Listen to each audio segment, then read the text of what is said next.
V tem videu vam bom predstavil SSD-je, kako delujejo, zakaj so dobri in jih primerjal z danes najbolj razširjenim tipom diska, trdim diskom ali HDD-jem.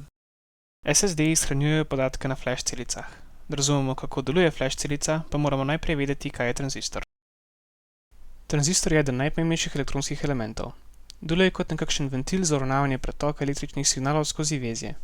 Sestavljen je iz vhodne plasti ali emitter region, nadzorne plasti ali base region in izhodne plasti ali collector region. Z spreminjanjem naboja ob kontrolni plasti lahko naredimo ali prekinemo stik med vhodno in izhodno plastjo. Zdaj pa naprej na flash celico. Na tem prikazu vidimo, da je flash celica podobna tranzistorju. Spet so tu vhodna plast, kontrolna plast in izhodna plast. Ob kontrolni plasti sta pa zdaj tudi control gate in floating gate. V tem stanju tok ne more teči in celica ima shranjeno nič. Da od celico zapišemo 1, moramo narediti, da bo prepuščala tok. Vemo, da tranzistor prepušča tok, ko je ob kontrolni plasti, v floating gateu, primeren naboj. V tem primeru je to negativen naboj.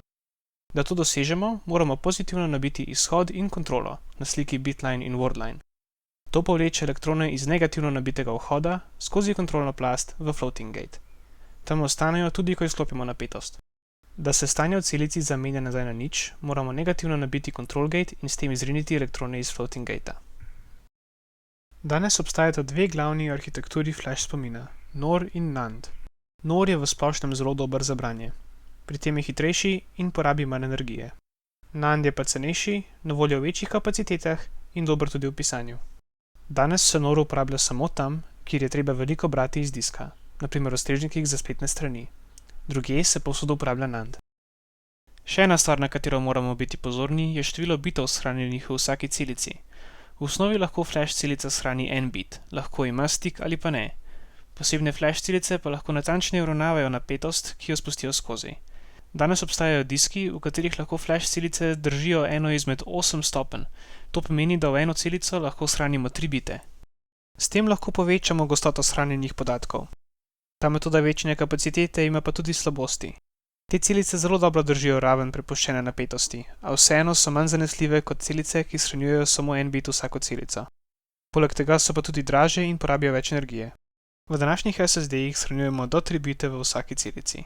Poznamo SLC ali Single Level Cell, ki hrani en bit v vsaki celici, MLC ali Multi-Level Cell, ki hrani 2 bita v vsaki celici in je v osebnih računalnikih danes najpogostejši, in TLC ali Triple Level Cell, ki hrani 3 bite v vsaki celici, a se zaradi cene, večje potrebe po energiji in nižje zanesljivosti navadno ne uporablja. Zdaj, ko vemo približno, kako SSD-ji delujejo, si pa pogledamo, zakaj so uporabni. Danes vsi uporabljamo trde diske. Na njih imamo shranjene naše programe, slike, projekte, videe, skratka vse.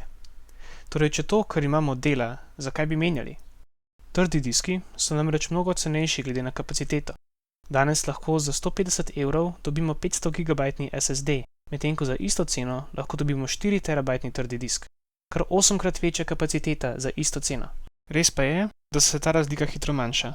Cene SSD-jev padajo, njihova kapaciteta pa narašča. Kakor zdaj že vemo, SSD-ji nimajo premikajočih se delov.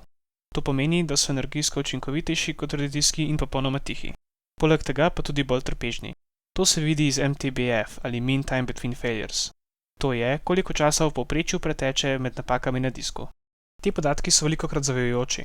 To je zato, ker so pridobljeni z relativno majhnim vzorcem in kratkim časom testiranja.